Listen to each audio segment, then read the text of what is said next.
السلام علیکم۔ اگر آپ کو اپنے اردو نصاب سندھ بورڈ کیمبرج سسٹم سے مضامین کے سیاق و سباق یا حصہ نظم کی تشریحات درکار ہوں، سبق یا نظم درست الفاظ میں پڑھنا ہو تو کامنٹ باکس میں شیئر کریں۔ چینل کو سبسکرائب کریں تاکہ تمام نوٹس آپ تک بآسانی پہنچ سکیں۔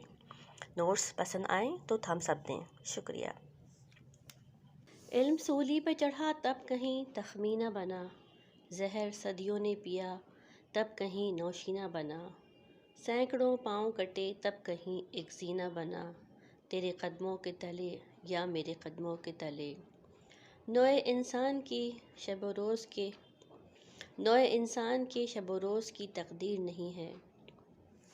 یہ اشعار نظم ورثہ سے لیے گئے ہیں جس کے شاعر ساحر لدھیانوی ہیں۔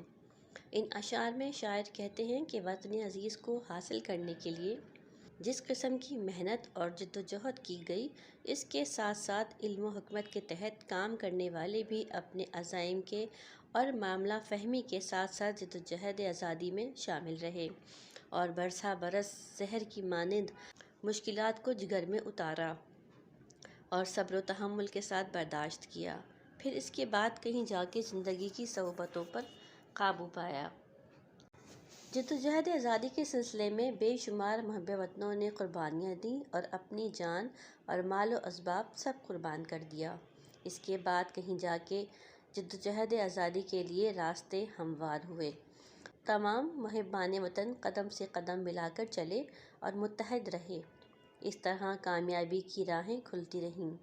زندگی میں انسان کو آسانیاں اس وقت میسر آتی ہیں جب وہ دن رات کی پرواہ کیے بغیر محنت اور جدوجہد میں مگن رہتا ہے۔